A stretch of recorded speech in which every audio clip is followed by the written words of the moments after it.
At ito na nga po, magandang istorya dyan mga babayan. Meron po tayo ngayong papakita sa inyo na ikagugulat nyo po. Ha? Ikagugulat nyo to mga babayan. Bakit ka mo magugulat sila mga nyolo? Kasi nga po, eto po mga babayan. La Chica. Ha? Ito po. La Chica. Na-appoint lang matapos ang request para sa OBP Confipads. Aray ko. Ayan po ang trending na balita rin ngayon mga kababayan. September pala lang to nung sila Chica nung na-appoint lang matapos ang request para sa OBP Confipads. Ano po ibig sabihin yan? Sila Chica po talaga ay nilagay lang bilang bagman. Aray ko. Ha? Nilagay lang po sila Chica bilang pong bagman kapag na-approve po yung confidential funds. Ganun na po nangyari. Sila Chica ang magnanakaw at yung ninakaw niyang compi funds, ibibigay niya sa reyna ng nakaw. Patayin mo si BBM. No joke.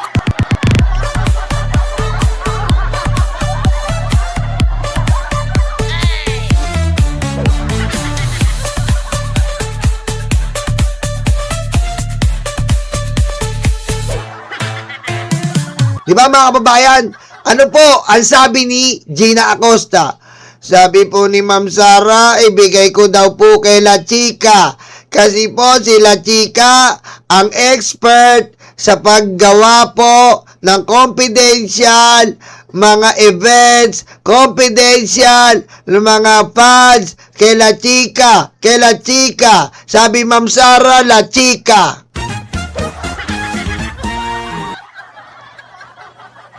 Ngayon, ito palang La Chica, ni-request agad-agad nang paparating na po ang confidential funds. Ano po ibig sabihin nun? Si La Chica po out of nowhere pala yan. Hindi po pala talaga yan na naka-assign kagad kay Sara na matagal na simula 2022. Anak ka ng puweteng. Kinuha lang pala yan nang lalabas na po ang confidential fund. Diba? Bakit ganon? Bakit kailangan sila Chica ang request? Kasi po, siya ang magnanakaw ng confidential funds. At ihahatid niya yan sa Reyna, Impacta, Diablita, Bangag, Sara Duterte. Aray ko. Kita nyo na? Lumilinaw na po ang lahat mga kababayan. Lumilinaw na lahat. Ngayon naman po, dumako tayo. Ano ba ang ginawa nila Chica nang kukunin niya na ang pera? Ano pong ipinalit? Binigyan lang po ng papel si Gina Acosta. Tandaan po natin, sila Chica po ay hindi po kabilang saan? Sa OBP. Outsider. Outsider po yan. Kaya nga ni-request lang ni Sara eh.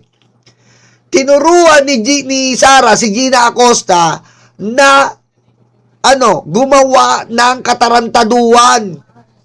Bakit? Ibigay mo kay La Chica, siya na bahala dyan. Ibigay mo sa outsider. Bilang SDO, bawal po yan sa circular.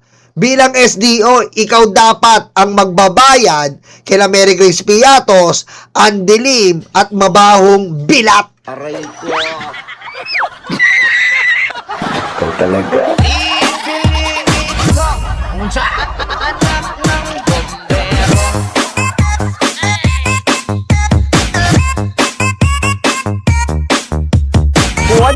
Quốc gia,出席Xi Jinping。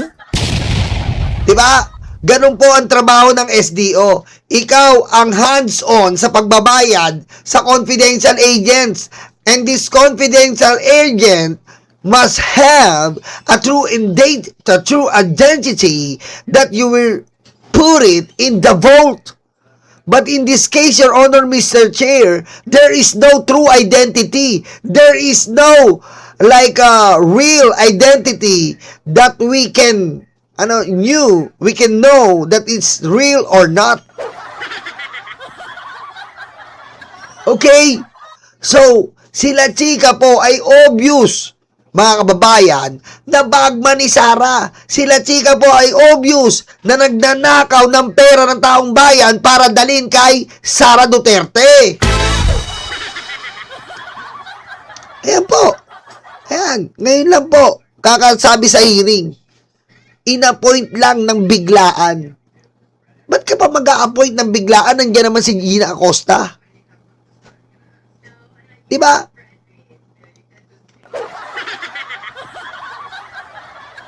Tama, mali.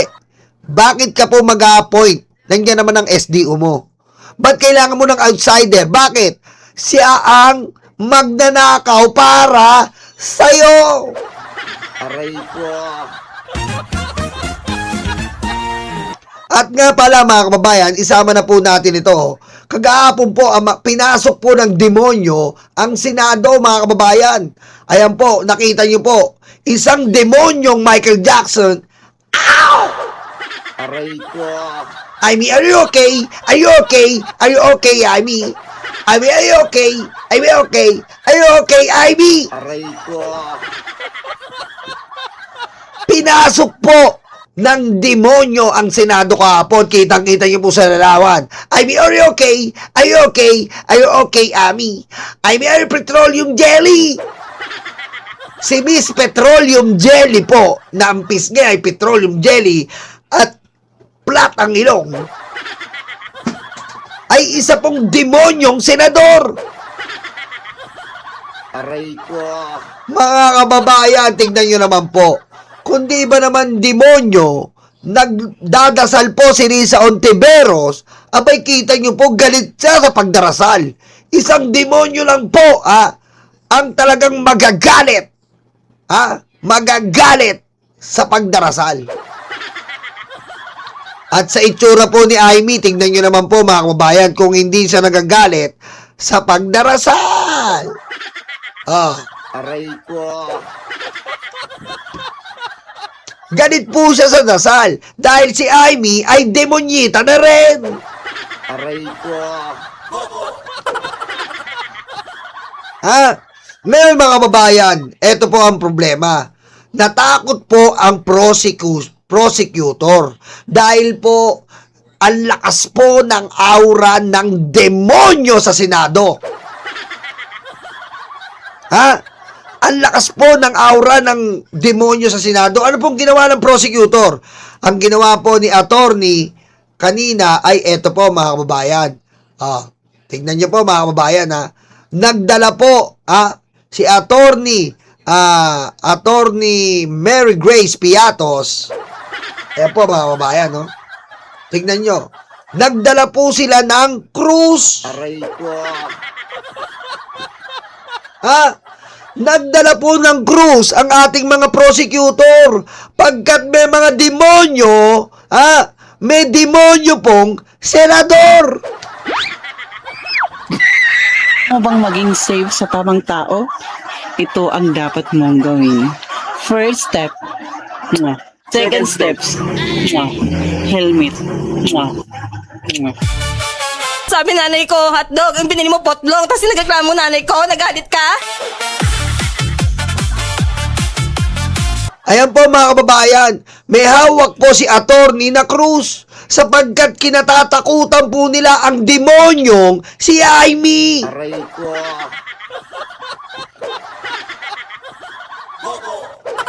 Ayan po ang hawak ni attorney. Kanina po kasi po nangingibabaw po ang kademonyohan at bilang pagsikil po, pagtigil sa kademonyohan ni Amy, lahat po ng prosecutor may hawak pong krus. Aray ko. Jocelyn Juana, Miyu, shout out.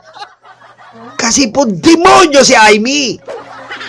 Si Amy po, pinagliisa, petroleum jelly! Boom! Aray ko. Ha? At ang ilong po ni Aimee, kada linggo, binubombahan. Dahil ang ilong ni Aimee, napaplat po. Ha? Kapag nagagalit siya, napaplat. Aray ko. Kaya kailangan pong bombahan. Grabe, no? Ngayon lang po tayo, bagong record na naman to mga kababayan, na nagkaroon po tayo ng demonyong senador na hindi po sumasang-ayon sa pagdarasal, na hindi po sumasang-ayon sa Panginoong Hesukristo at Panginoong Diyos. Mga kababayan, kailangan na po magbago po talaga natin ang ating bansa. Halisin natin ang mga demonyo, ang mga platang ilong. Aray ko.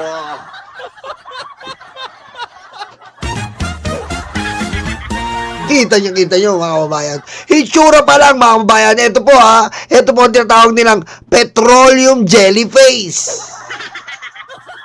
Okay. Nagwa-wobble-wobble po yan. Wobble-wobble. Wobble-wobble. Aray ko. Ah. Kita nyo po, nanlilisik po ang mata dahil hindi niya pong matanggap na may mga taong naniniwala sa Diyos. Dahil ito po ay sinasamba ang demonyo. Katulad po ng mga Duterte, sinasamba niya. Si Digong, si Sara, at sinasamba na itong demonyong to. Kaya kita niyo po yung ilong niya. Ha? Kada po hearing, pinapabombahan niya yan. Aray ko. Napakawalang yapo na itong senador na to. Kaya nauunawaan ko po mga yon ang ating mga prosecutor. Nauunawaan ko ang simpatya ng ating prosecutor.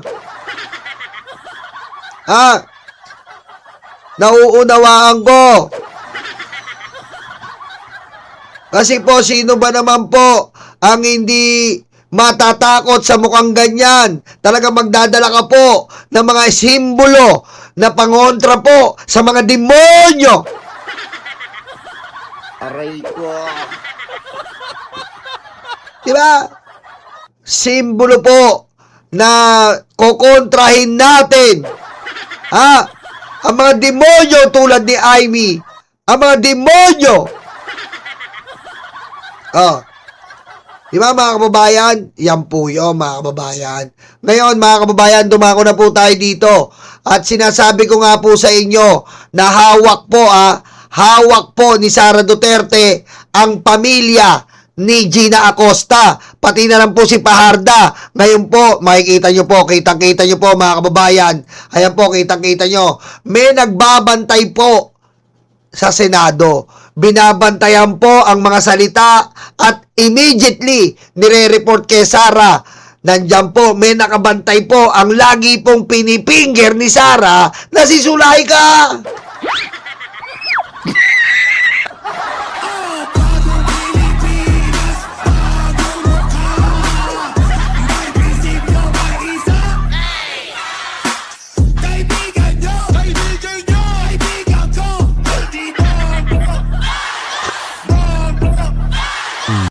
Ba't lumabas yun? naging bagong Pilipinas. Aray ko. Di ba?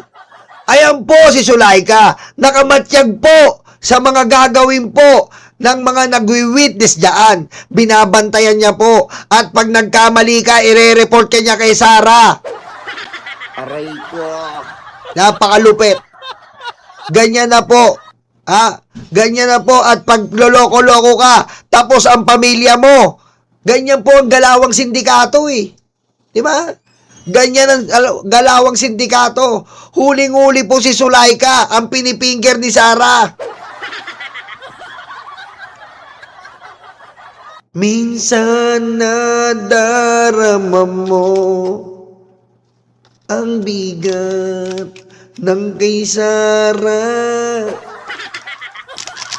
Minsan nahirapan ka at masabing sakit ng kamay niya. Tumingin ka lang sa langit Aray ko. at maiibsan nararamdaman. O di kaya ako'y tawagin. Malalaman mong kahit kailan.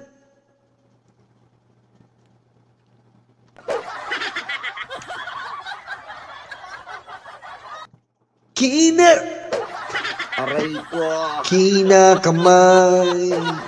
Sulay ka, kinakamay. Aray ko. Minsan 3 daliri niyan, kinakamay. Si Sara, si Sulayka, kinakamay. 3 daliri.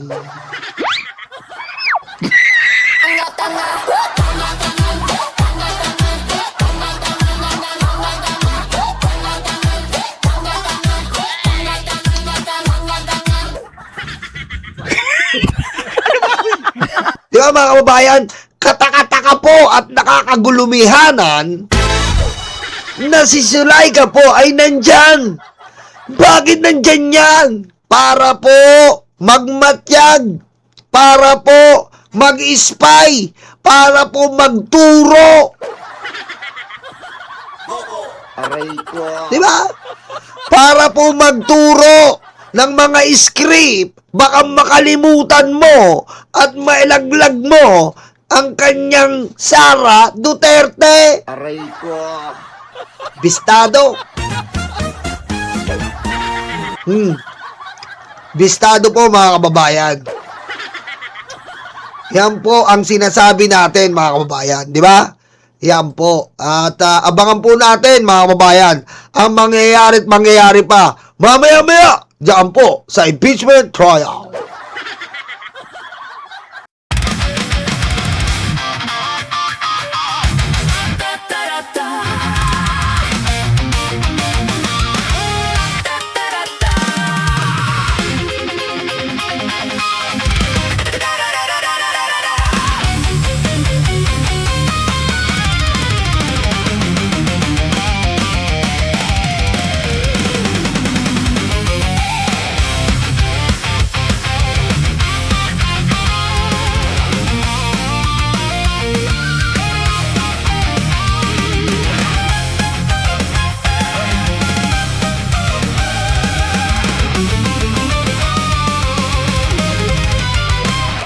Madilim daw ang